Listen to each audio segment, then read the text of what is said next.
Welcome, everyone. Thanks so much for joining us. My name is Katie Minihan, and I will be facilitator for today's webinar. I serve as the Executive Vice President and Chief Impact Officer at PLTW. As we begin, please introduce yourselves in the chat and let us know where you're joining us from. The STEM Ally webinar series is a collaboration between Project Lead the Way and EdWeek. Project Lead the Way is a national nonprofit that believes learning by doing helps prepare students for a STEM-driven world. And through our project-based curriculum, best-in-class professional development, and grants for curriculum adoption, we support teachers in all 50 states to create an environment to make every student in every grade STEM successful. Learn more about us at pltw.org. If you're interested in earning CEUs for attending, EdWeek is providing them to all participants. Certificates of completion are available to all registered live attendees who attend 53 minutes or more of this webinar. Your certificate will be emailed to you. EdWeek recommends you verify with your school, district, county, or state that the PD will qualify for your CEUs. Today, we've invited 3 amazing panelists to share examples, strategies, and guidance for sparking and reigniting presence and engagement in students and teachers. Before we get started, I'm going to share a few tips on how to maximize your webinar experience. Join the conversation, share your expertise, strategies, examples, stories, and experiences, and ask questions by engaging with fellow participants and our presenters. If you have a question, please submit it through the Q&A tab.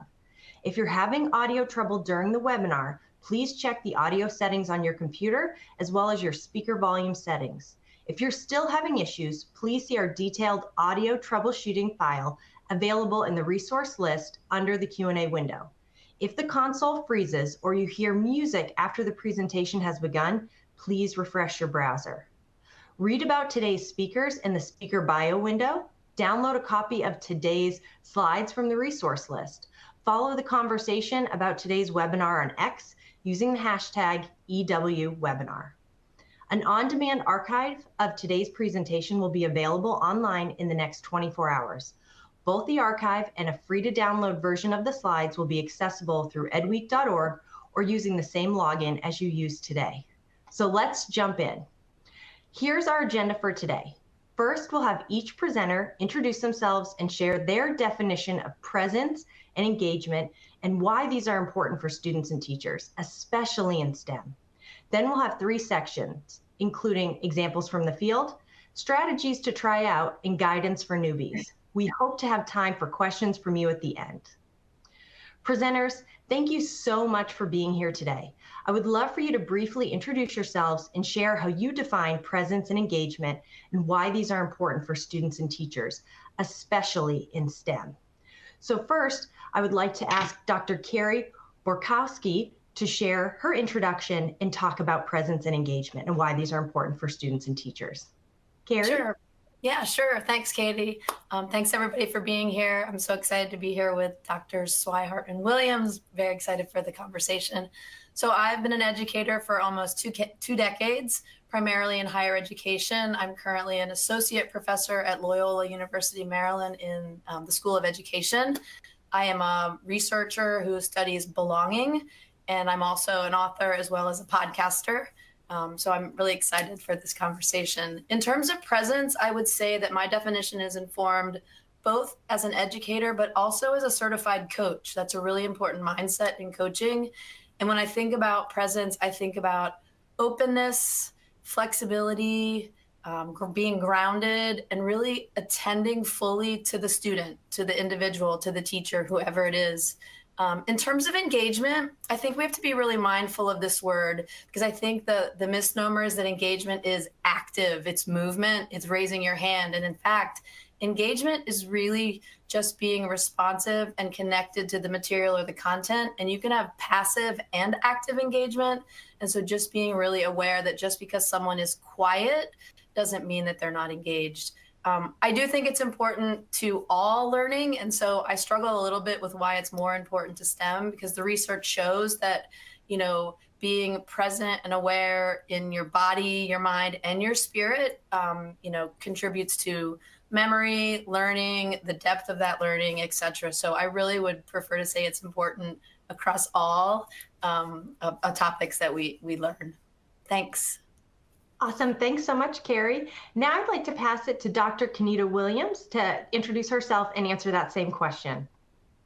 Hi, good afternoon, everyone. Again, I'm Kenita Williams. I am the Chief Operating Officer at the Southern Education Foundation. We are a 158-year-old organization founded in the wake of the Civil War to create a system of public education for the newly emancipated population. So for now a century and a half, we've been working on this issue of access and opportunity for traditionally underserved and marginalized communities, and continue that work today to really promote what we think is true racial equity, and that is when race is no longer a reliable predictor of student success.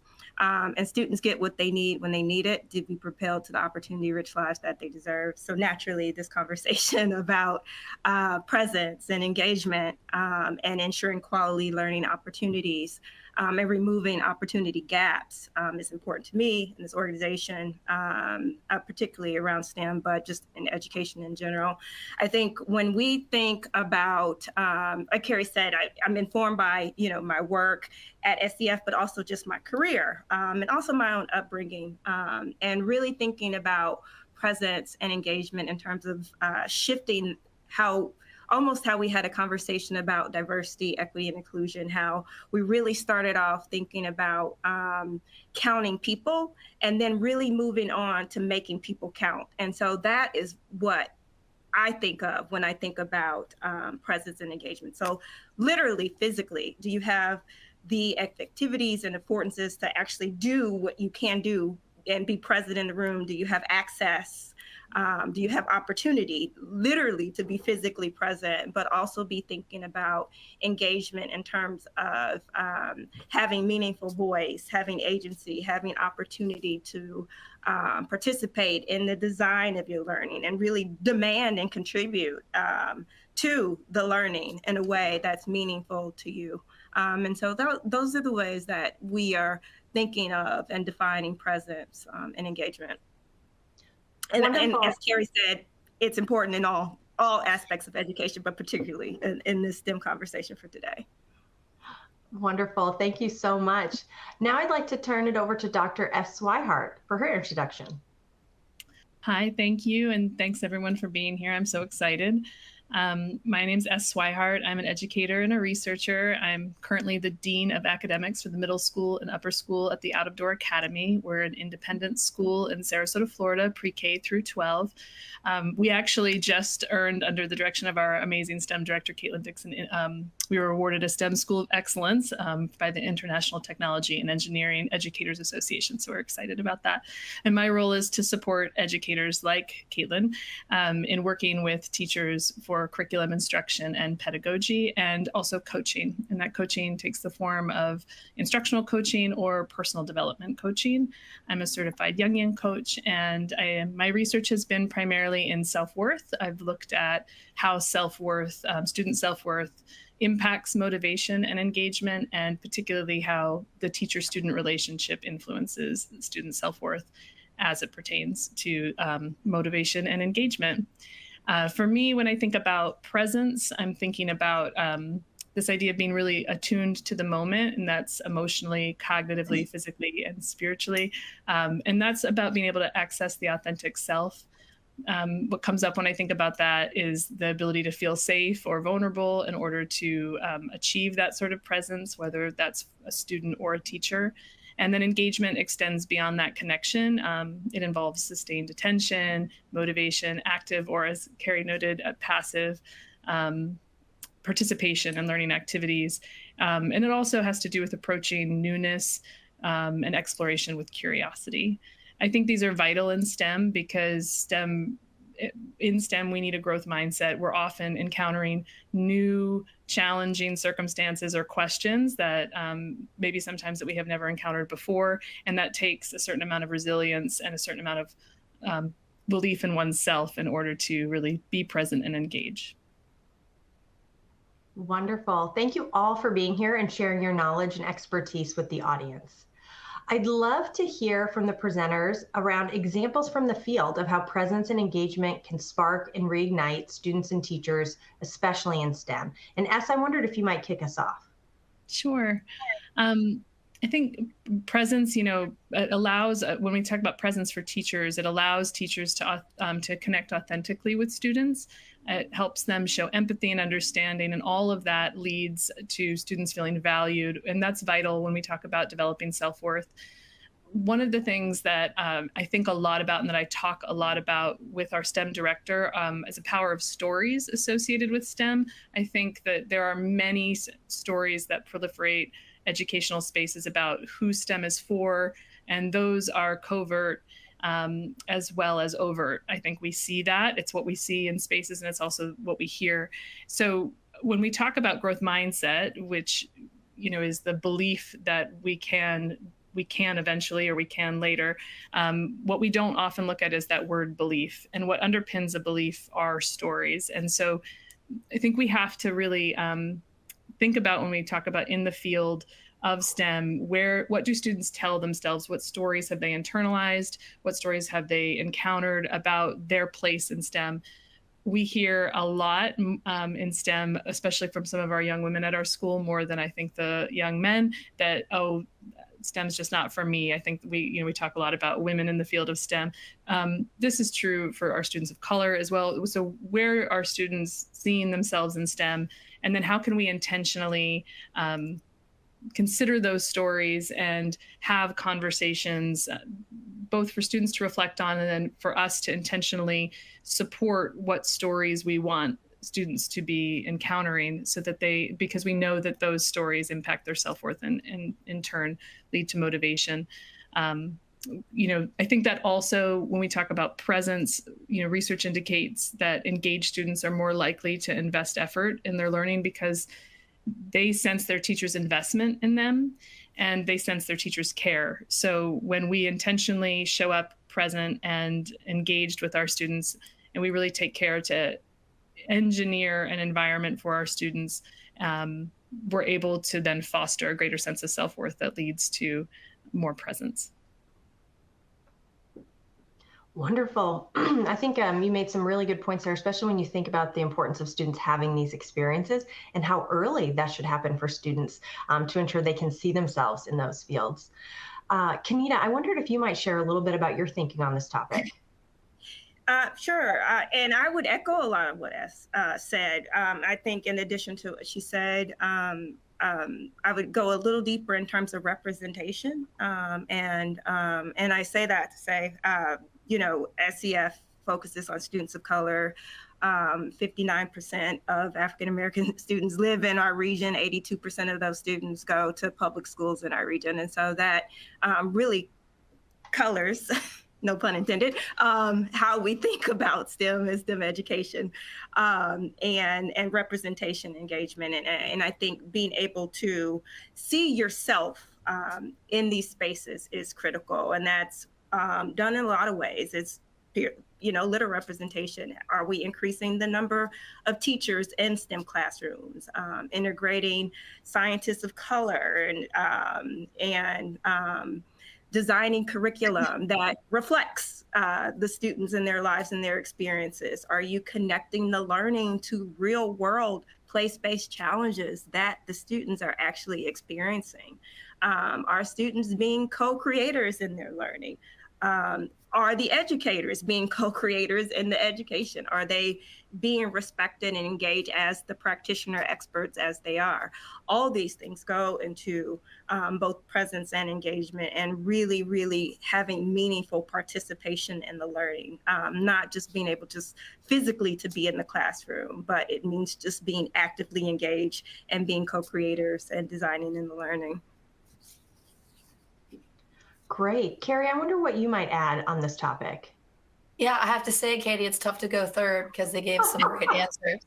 But I'll try. So I was listening to S and Kenita, and I was writing down some things that they were saying around, making the people count, storytelling. And what I would love to sort of double down on is that to do that work, teachers in the field have to be willing to be humble, flexible, open, and vulnerable ourselves as educators. And that's a tall order, right? That's not easy when you're trained in a particular field and you're told you're an expert. So really in the field, both for presence and engagement, we need to figure out how to show up in those ways, that humility. And I think as a coach, I often find myself, working with folks to build those muscles, if you will.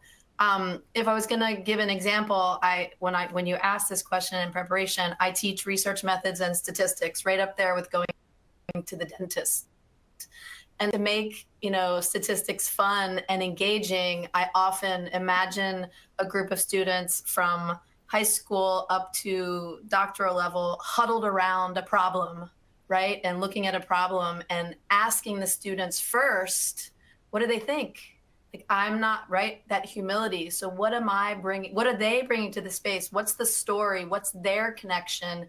Because Katie, I'll tell you, I may have an approach that's in the textbook, but if you trust your students and pause, they come up with all sorts of entry points into a problem. And when you allow a student to connect in their own way to a problem and then sort of scaffold, they learn better, deeper, and longer with that material. So I think my takeaway for this piece, listening to Kenita and S and storytelling, we really need to focus on our humility and flexibility and quiet, and really trusting the folks in front of us to come to a solution with just our support. So that's what I would add.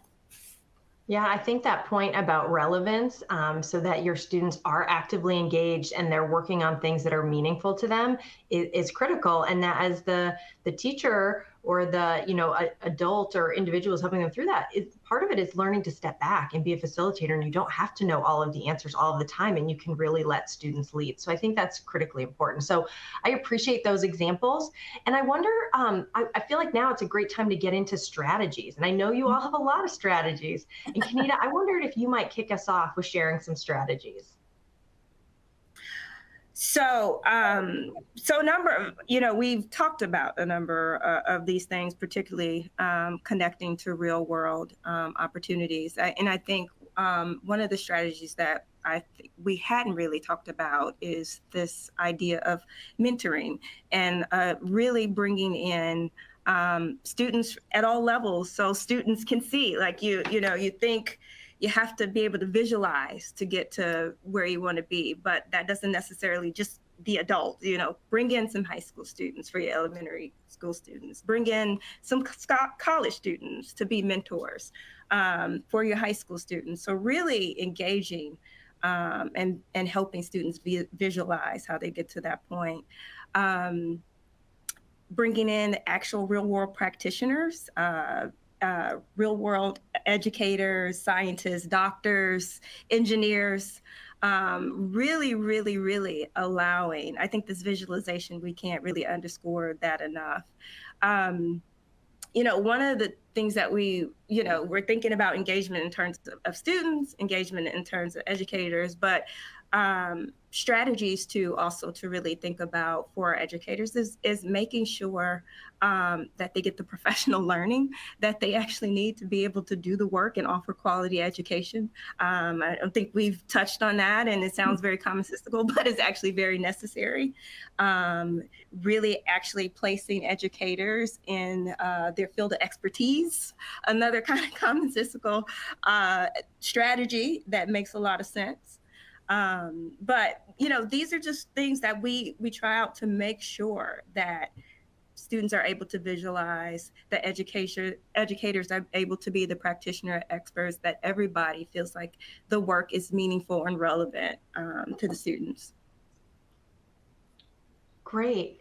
Carey, I wonder what strategies you would share with our guests who are with us today. Yeah, sure. Katie, I was looking at our prep sheet. I think we could do a whole thing on just strategies. I'll try to summarize briefly. If I were going to give sort of themes for my strategies, it would be around students being able to see themselves in the content. It would also be, what does the space look like, the environment in which the learning is happening, and then feedback. And so I'll keep those sort of three things in mind and drill down a little bit. So for students to see themselves, so especially in STEM, there's lots of traditional archetypes of what a STEM student or successful STEM person looks like. And we really are working hard to shatter that sort of stereotype. And one way to do that is to use what I like to call voice and choice.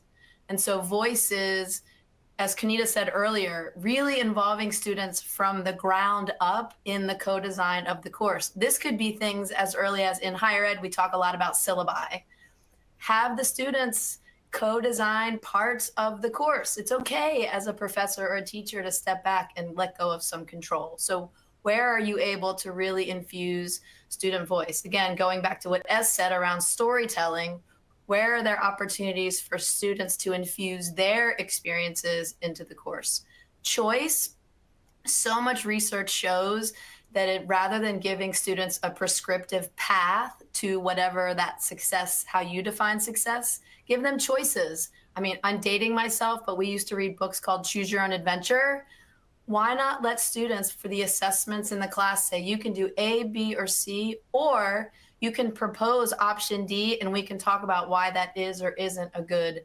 And again, if you trust the students, they come up with all sorts of amazing, often harder than what I would have come up with for them. I also like to talk about setting the stage, and this is really about the climate and the space in which you're learning, whether it's virtual or face-to-face. I think it's really important. I think, Es, earlier you talked about emotions and the whole self.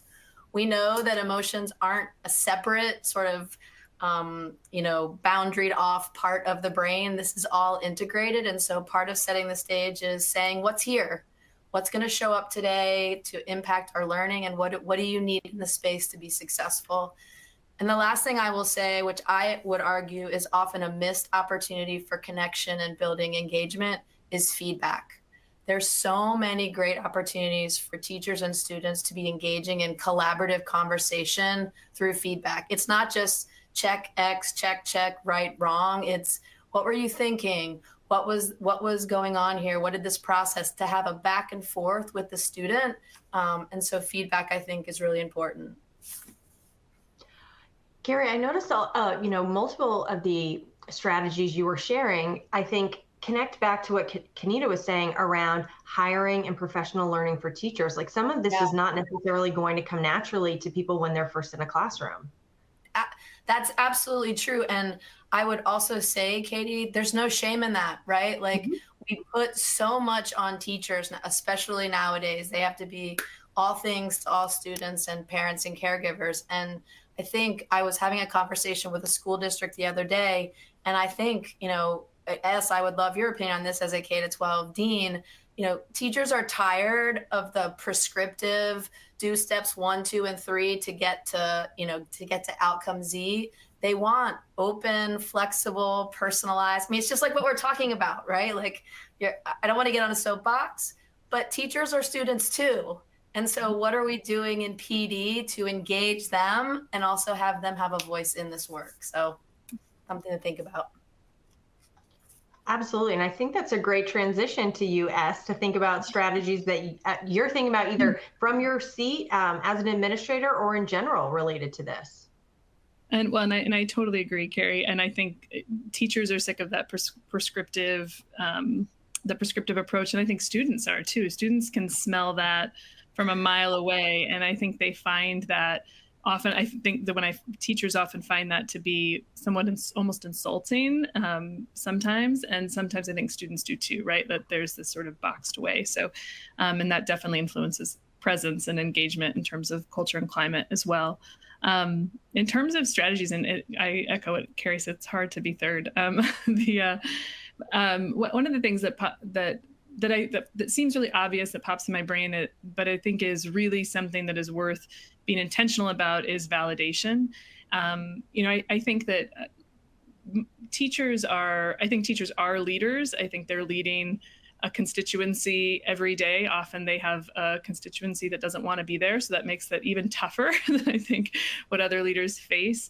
And if I think about, right, the way that any of us might feel if our boss pops in and offers us validation and says, oh, great job at that presentation, great job in that lesson, or gives us a shout out at a meeting, or if a parent emails a teacher and says, thank you for making my student love this subject that they struggled in, or a student leaves a note and says, thank you for helping me see this in a new way, or being a safe space. That's what keeps us going a lot of the time. And students are no different. I think we take it for granted, but they're really in the trenches day in and day out, at home, in multiple classes, socially, all of that. And so giving them intentional validation that's geared directly and uniquely tailored to an individual student, again, it helps increase that sense of the teacher-student connection, which helps motivation and engagement. It helps strengthen that sense of self-worth. It makes them feel seen. And those are precursors to learning. They are really so, so important.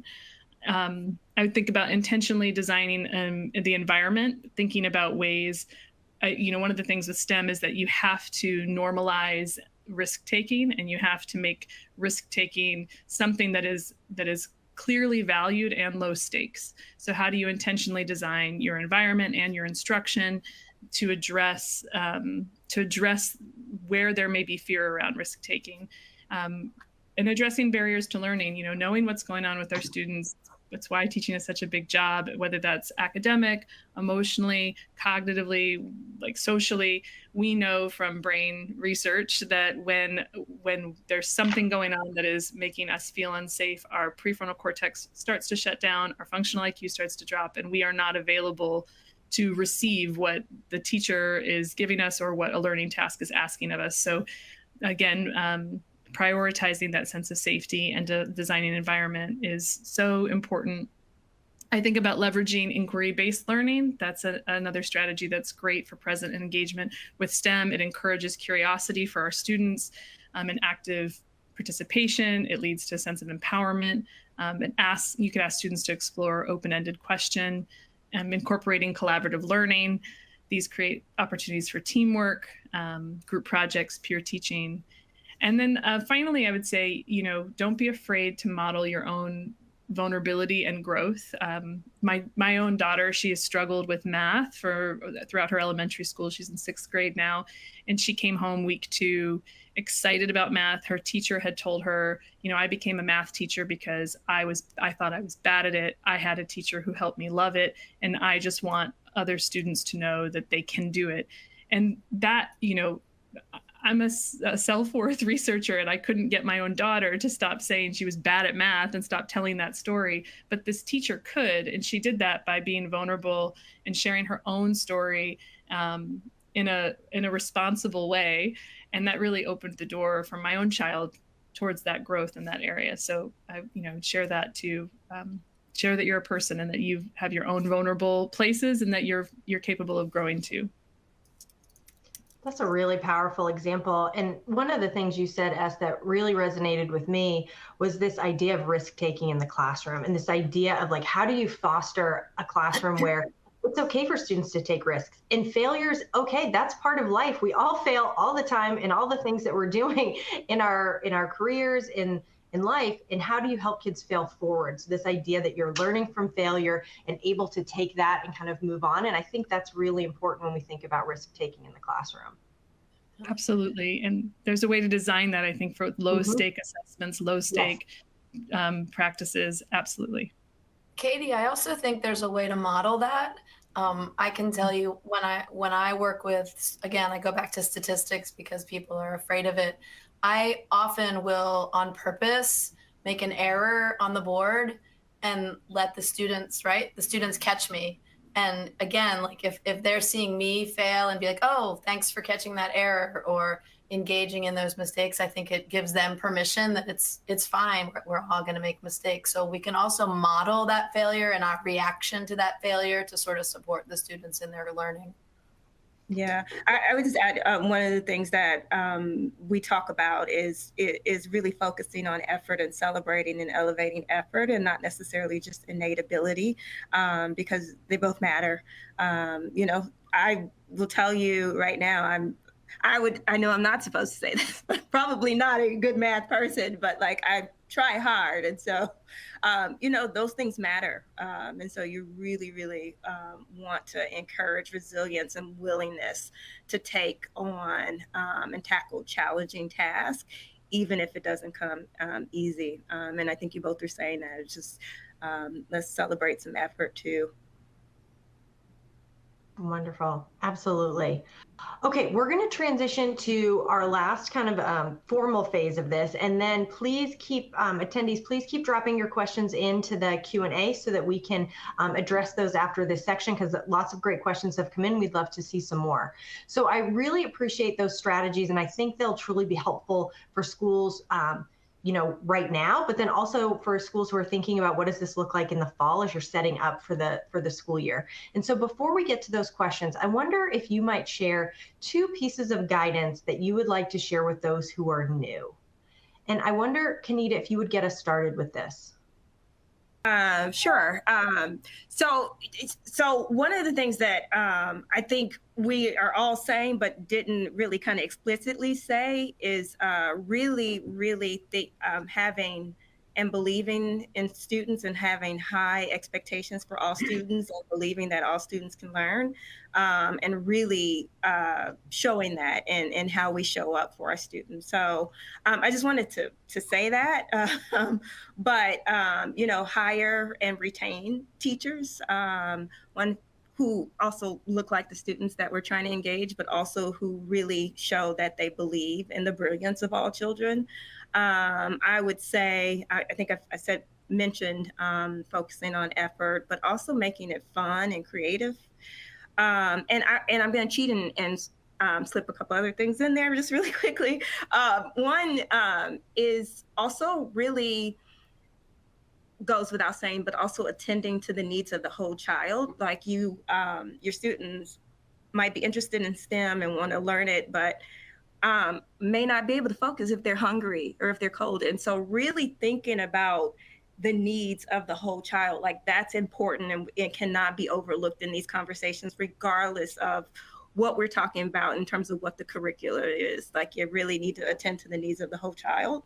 And one of the things that we encourage is make it an and both, and not an either or. Like you don't have to be an expert in STEM and forego the humanities and liberal arts and education. In fact, we try to make sure that, you know, you need to be balanced to be good critical thinkers. And so really thinking through how do you encourage both, even if you're focusing on the STEM education. Great. I love those. I love that guidance for people who are just getting into this or really thinking about how you might kind of change what this looks or feels like in a classroom in a school. I wonder if you might talk to us about some guidance that you would share. Sure. And I think, you know, this echoes a little bit of what Kenita was saying too. One of the things, this slide right here, the sweet spot slide, is one of my favorites. And I think it's one of the most critical things we talk about if we're thinking about being a new, you know, a newbie. And that's this idea of this performance zone piece, right? Where we're able to really move forward with our learning, but also feel valued. And that's where you want to create a sense of high safety, but high expectations. And that's, I know Kenita mentioned those high expectations. I think a lot of times when we talk about high safety, one of the things that happens is we correlate that with going easy or not having boundaries really for students. And that's not at all what safety actually looks like. Safety actually is clear routines, a reliable structure, something that students know they can come in, they know what to expect, and that they also can take those risks and they can feel free to to fail, and they know that they can get back up and try again, that they're not going to be judged or punished or admonished in that way, but that the belief of the educator is that they can. When we set high expectations for students, we're communicating to them that we think that we know that they can do it, and we're going to help through scaffolding, through encouragement, and sometimes through productive struggle, them achieve those goals. At the same time, if we're all high expectations and we're really low safety, we create a lot of anxiety. And again, whether that's the whole child, again, echoing what Kenita said, one of my favorite things that I know about learning from brain science is that when our prefrontal cortex is shut down, we are not online to learn. And that is whole child. That is whatever's going on for them at home, whatever's going on for them socially, where if, like Kenita mentioned, if they're cold, if they're hungry, if our goal is to help students master certain skills, we can't do that unless their needs are met and unless they're feeling safe. So I love this chart because that it really highlights the importance of that high safety, addressing the whole child, and also keeping those high expectations. And then I would say to newbies, prioritize your own well-being. I think that educators are, my goodness, it feels like we give and give and give on a wheel that never ends. And it can be really easy to burn out and to keep giving. But we know that the more resourced we are personally, the more the more we can resource others. And that includes our students. So as any educator knows, at the end of a really long week on a Friday, or maybe after multiple long weeks, we're tapped out. We don't have as much. And so making sure to really, we talk about self-care, but what does that mean? And I know through, working as a coach, but going through my own coaching, having been coached, something like that can aid in that sort of reflective metacognitive awareness of what each of us individually needs, what helps us be resourced so that we can really make sure we don't burn out and we can keep giving to students. I think that's such a great point, Es, about how your bucket has to be full to fill other people's buckets. And so you need to think about what is that for you? What does that look like for you? And it's okay to do those things. It's okay to make sure that your well-being is in a great place so that you're able to be more effective and more beneficial for others. So I think that's a really great point. Carey, what do you think about guidance? What would you share? Well, I guess the first thing I would say is, to me, it's not an accident that the three folks who are speaking are all trained coaches. I think that says a lot about what we prioritize in supporting students, individuals, leaders, and teachers. I teach a class that's called Self as Leader, and it's a semester-long experience of coaching. And the idea is that you put alongside academics, your academic study, it's also development of self and interrogating questions and curiosities and wonderings. And so, the tips I would give is to remember that like you are transitioning, developing, learning all new things just as your students are. And how are you attending to your reactions, emotions, feelings? Someone mentioned in the chat, and I know we're going to get to it, Katie, but this idea of implicit bias, like, are you aware of your blind spots? If you are aware, what are you doing, or how are you getting support to address that? What do you have in place in your personal system to sort of make sure you're navigating those things? So, obviously not everybody needs to be a trained certified coach, but I like to encourage folks to think about what it means to show up coach-like.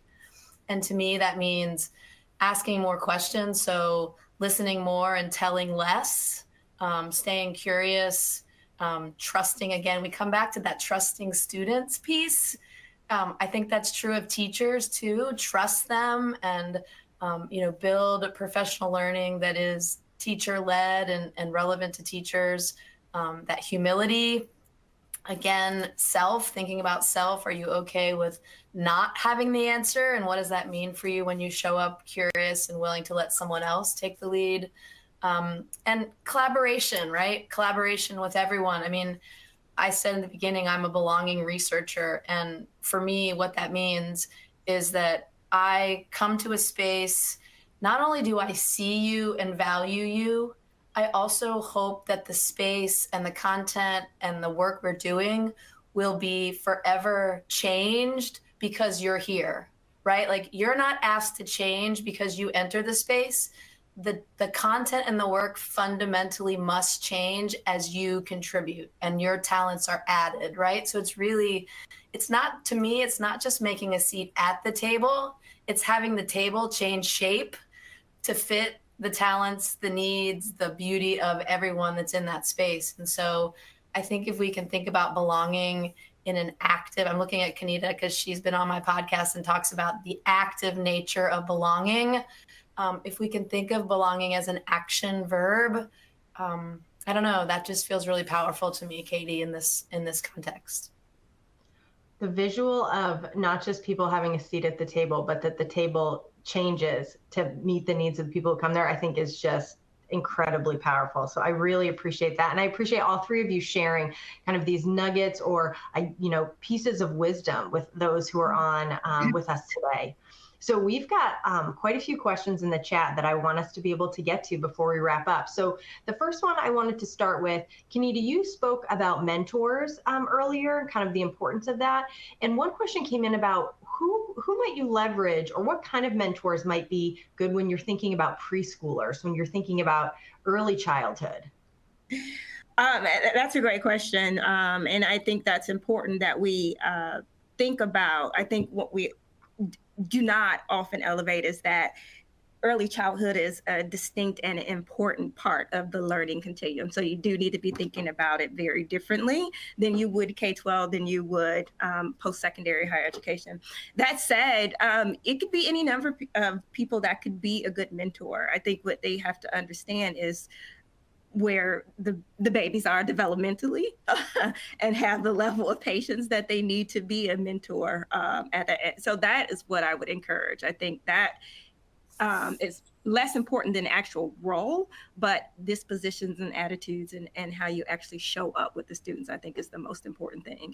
And that takes some understanding of where they are developmentally. Absolutely. Okay, I'm going to throw this one out to all of you, and you can think about, what you might want to share in this one. So this question is, how do you get teacher buy-in and teachers to use these strategies without seeing it as taking time or effort away from academics, especially when you get to upper grades? I'll start on that one if that's all right. What comes to my mind first is just that I think that, we as when we're educators, we have such a drive. We have this sort of bottom line. We have a goal, right? There's our ROI is students' growth and learning in those academic subjects, especially in upper grades, as they're prepping for college and other more advanced classes. But I think if we take the time to help our teachers understand that, especially in the field of, like mind-brain education spaces, science of learning spaces, that what we're learning about the brain, and it's not sort of how we feel about it, this is backed by science and research, that these strategies are actually the pathway to help the learning speed up. I think that might just be about good PD and helping teachers understand what the student brain is doing when it's not safe, how many of these strategies lead to a metacognitive reflective practice that helps move, working memory into long-term memory. So we're owning the material. We're not just sort of memorizing it and then losing it. Or, training in those areas is key, I think, to getting teachers to buy in and understand the why of why they're being asked to do these things, not just because it's feel good, whatever, but because there's actual research and data that supports that this is how we learn best, on top of making students feel like they can, which also leads to greater learning. Yeah, I love that, the why. Katie, when you first asked that question, my thought was, well, what's the goal for the day? What's the goal for the week, right? And you sort of name that goal and you give teachers, again, as a coach, I believe that the teacher is going to have everything they need, and I'm there to sort of facilitate and support. And so let's look at what you have planned. And as a coach, I might even say, let's cut out the different activities and rearrange them and add, sprinkle in some questions and sprinkle in some engagement and see. And at the end, what you might imagine is you're still using the same amount of time. You're just integrating the material in different ways. And you're addressing that why. The other thing I would say, Katie, and I would love to hear Kenita's take on this because of where she works. I actually think what's critical to that question is leadership. Like, if leadership does not create a space, a culture for risk-taking and mistakes, it's going to be really hard to convince a teacher to take a chance, right? So if the leader is not, I was just reading research this morning, how critical a leader is to teacher performance, teacher outcomes, student outcomes. And so, Kenita, I don't know what you're seeing in your space around leadership and the teacher connection there. You're spot on, Carey. I think we are seeing that. And I think also you may notice that I keep elevating our educators as practitioner experts. They're leaders in their own right, and we have to treat them as that. And I think we talked, as you talked about earlier, about not just throwing a curriculum on them and do this, but actually engage them in designing the learning, giving them the runway to adapt as needed, feedback to co-create and course correct. Leadership that allows that leadership in the classroom is critical. Yeah, absolutely. So kind of to add on to this question just came in, and I think it's relevant based on kind of where this conversation has gone, is thinking about building healthy relationships between teachers and students, and how do you foster that relationship? So we're thinking, we were just talking about how important it is for the teacher to have an administrator who's modeling and fostering this sense of what do things look like in the classroom, and this ability to kind of take risks and have it look differently, and the importance of the relationships between teachers and students. What about between student and student? So what does it look like in the classroom, and like how important is that when you're thinking about presence and engagement? I mean, I think it's hugely important. I mean, the research also indicates, right, the composition of the classroom, who's in the seats, who's doing the work with each other. And, I'm not an expert at all on psychological safety and security and those important elements, but I do understand that it's important to create that climate, and we all have to be engaged in that work. And so the extent to which you can get students to be, as I know your thing is storytelling, getting students to listen to each other's lived experiences, stories, and as you're designing activities, whether it's a very short turn and talk, right? Like you as the facilitator ask a question and they're not telling you, they're telling each other, or they're at a table talking to each other. I often, with groups of students and participants, will give a topic and then offer them a few powerful prompts, and then they go do their thing, right? Like they don't need me, just a few questions, get the curiosity juices flowing. So yes, I think they should be listening to each other and engaging together. And, I know someone asked about preschool mentors, like where's the mentoring of each other in these peer groups, right? Whether it's within grades or across grades. I think our role as educators is to identify where there are opportunities for those connections. So yeah, absolutely need the peer-to-peer connections. Yeah, I think about that as a former elementary teacher, and how there's so much learning that goes on when students are younger, and like you have to help them sometimes. Like, what are sentence starters you could use in this discussion with your peers, and how do you engage with them? And so I think there's a lot that is valuable there as we think about what that looks like in the classroom and the relationships across groups within schools. This question came in, and I wonder your thoughts on this. Can you speak to mutual respect and to a deep knowledge about the roles implicit bias and systemic racism play as being important, especially for students of color? Ooh. I'm like, so are you asking me? It sounds like you're asking me. No, I'm putting it out. I'm kidding. No, I said that based on the work that we do. This question could have been the whole hour in and of itself. I think ultimately what we're talking about in this work is just eliminating opportunity gaps and giving students opportunities to learn based on who they are as they enter the buildings. And I think this question is important. And for me, so much can go into it. So I will just say very quickly, if an educator is seeing their craft as advocacy and activism, and really thinking through whether students are better off as a result of having been in their classroom, that will force us to be reflective on a lot of things, both our individual mindsets, attitudes, dispositions, beliefs, how we show up, how we think about students. We talked about this belief. Do we really believe that all children can learn? We have to be honest, not all teachers go in with that attitude and mindset.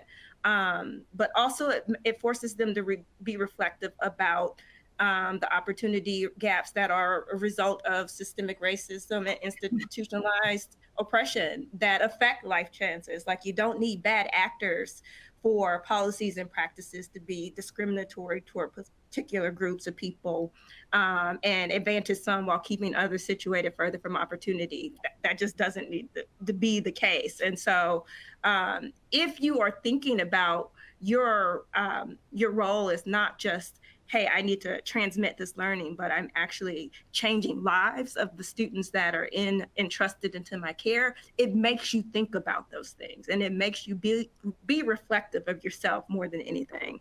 So I'll just offer that.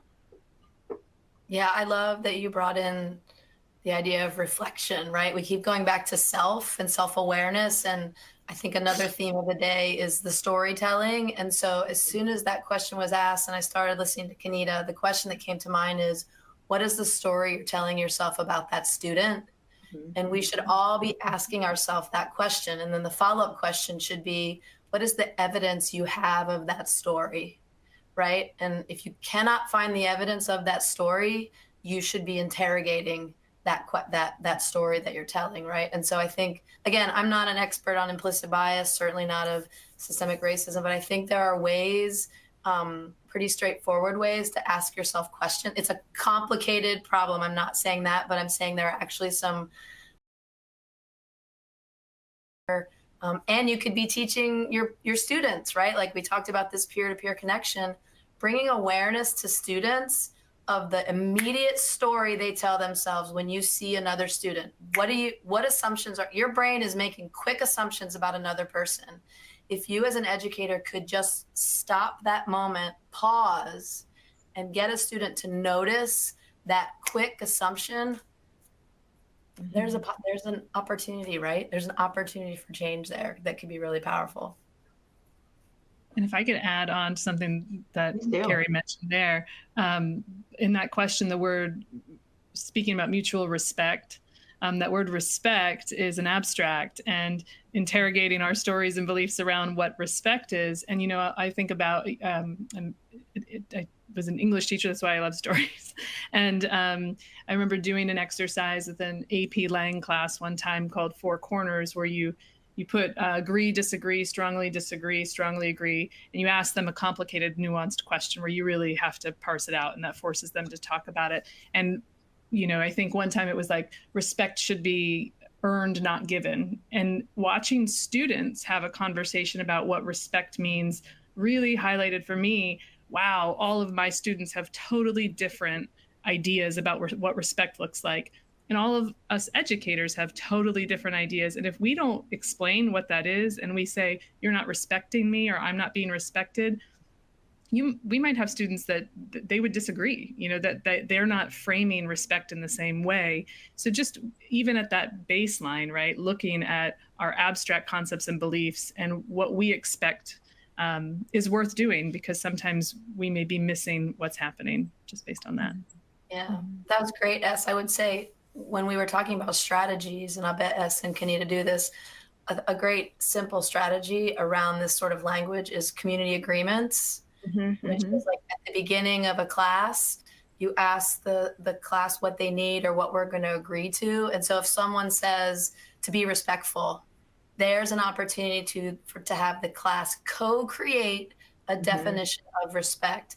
And the other thing that community agreement does, not only do you co-create and get on the same page, you set accountability that is no longer on one person. I'm not saying to Kenita, you did this. It's, remember, we all agreed to this, and this is, and then you hold each other to account. So if you were going to do nothing else from our talk today, try a community agreement, because I think they're a great first step in, you know, building that presence and engagement with students and colleagues.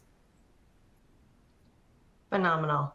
Okay, I think we can squeeze in like maybe 2 more questions before we have to wrap it up. There were just so many great ones that have come in. One is, how do we encourage all teachers to implement STEM in all core classes? Thoughts about that? Gosh, I feel like a lot of things are coming up when I think about that. You know, I think about the whole child again. Kenita brought that up. I think spaces for collaboration are important there.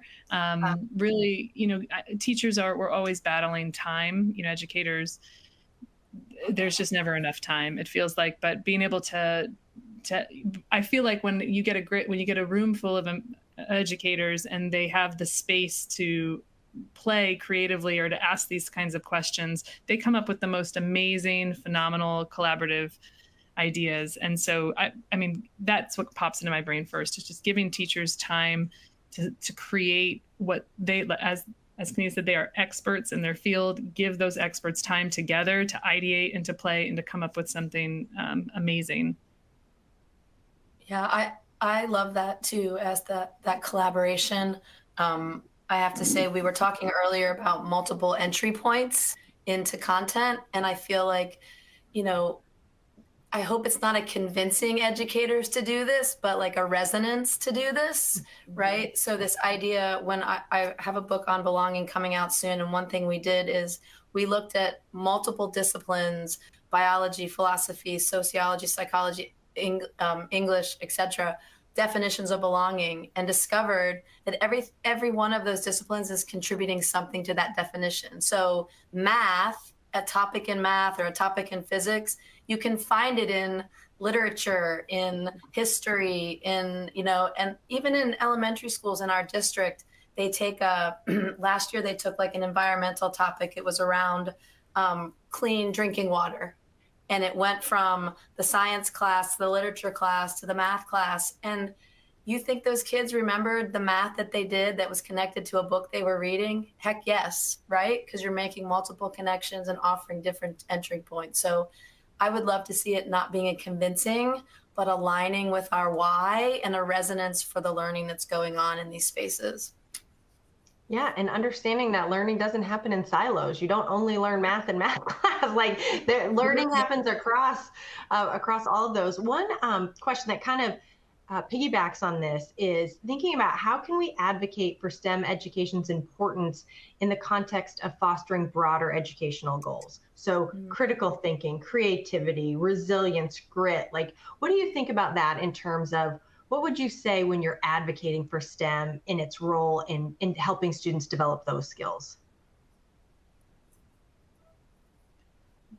My gosh, STEM has like all of those roles to that extent. That's all STEM. I mean, you have to. I mean, we are presented with a complex, changing world with technology that moves at lightning pace, with environmental challenges that are changing year to year, and questions that have not been previously solved. So asking students to move into unknown territory, that they're going to have to try lots of things, and they're going to have to be okay with the fact that they might fail, that leads to grit. They're going to have to use multiple creative processes to approach things in new ways, because we're dealing with things that have never been approached before. Being able to explore and to think outside the box and to ask good questions. After multiple, they're going to try multiple times and not come up with the solution. And that's that resiliency, right? To keep on moving forward. All of those are vital, I think, in STEM. Yeah, I like this question a lot. And I think there's again, as Kenita said earlier, we could do a whole webinar on this. To me, it goes back to the why, right? And the what, because just like anything, STEM for STEM's sake isn't going to work, right? So I think if we're doing STEM in service of critical thinking, persistence, risk-taking, grit, then yes, as said, there's so many places where this can fit. But like, I think we fall into the trap sometime of we just want the answer, right? We have standardized tests, we have assessments where it's yes, it's binary, you get it right or you get it wrong. And we have to really push back against that system and give students space. I mean, I'm not a STEM educator, but I use generative AI. And what I've recognized is I need to be really good at asking really good prompts, so questioning, and I have to be able to discern high quality information from garbage, even more so than I did before. And so I think STEM absolutely has so much relevance as we still continue to figure out the role of AI and generative AI in education. Carey, thank you for segueing us to the last question we're going to address before we wrap up for people, which is that a big topic of discussion in schools right now is AI. And so where or how do you believe AI plays a role in presence and engagement?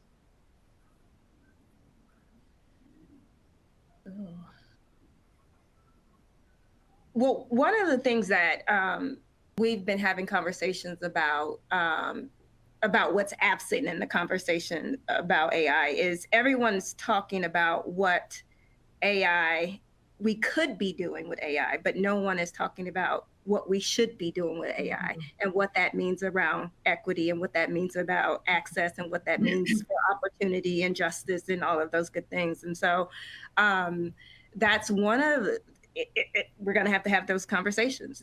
That is just going to have to be part of the conversation, the equity, the education, justice, all of those things as we continue to talk about what we're doing with AI. Yeah, it's interesting because I think this question to me highlights what continues to be true about this space, regardless of whether we're talking about graphing calculators or AI, and that is we need to trust students and we need to support our teachers in their professional learning. Because the first thing, at least in a lot of higher education spaces, and I see this actually in our district with AI, is they immediately assume that all students are going to do is copy things and fake a paper and turn it in. And arguably that's not always true. And so why not give the students some trust and be humble and walk with them in learning AI and demonstrate how you should and shouldn't use AI. There are some great educators out there doing work around, let the students use AI and have them tell you what parts of the paper were developed with AI, what parts they didn't use and why, and what was the difference between AI, ChatGPT, Claude, and Gemini. What was the discerning difference? So I think there are so many ways that we could be engaging with AI, but we still have this mistrust of students. We assume the worst. And that's just, it's this deficit mindset. And I want us to empower students and empower our teachers. I love AI. I'm not an expert, but I love to experiment. And there's so much that it can do to reduce your sort of time on certain tasks and let you spend time on the things you want to be on. So I think it's trust and support, just like it was with a graphing calculator. I mean, they're going to use it. Why not harness it and help us use it responsibly? Absolutely. Kenita, you're right. They're going to use it, period. Yeah. Wonderful. I think about, go ahead. No, you go. Absolutely add to it, S. Oh, it was just, what Carey was saying made me think of what, again, our great STEM director, 𝐏𝐚𝐧𝐞𝐨, she was doing a training for all of us, because she's our ed tech director as well, on AI. And there's a lot of fear from educators about AI. And she used this example where she said, back, she remembers when she was in school and Google came out, and that was the end of education. That was the fear of Google, right? Was that it was the end of education. And I thought that was such a beautiful framing for AI. It's like, this is not the end of education, but it is asking us to rethink how we do things, and can we still get to our why with these new developments? And maybe to Carey's point, if we can teach students to use it appropriately, it can lead to greater presence and engagement because it creates time for what's really important. And we just have to help them develop those skills along the way that it might be helping with too. Mm-hmm. Absolutely. Thank you so much to our presenters for sharing your experience and your expertise. And thank you to everybody who joined us today and sharing yours, asking great questions, and getting involved through the Q&A and the chat. If you'd like to watch today's presentation again, an on-demand archive will be made available through edweek.org or using today's link within the next 24 hours. You can also visit edweek.org to find articles that explore today's topic. We'd like to thank EdWeek and PLTW for hosting this webinar. If you'd like to find out more information about PLTW, please visit our website at pltw.org. This concludes the presentation portion of our webinar, but we'll remain to answer any questions you have. Have a great rest of your day.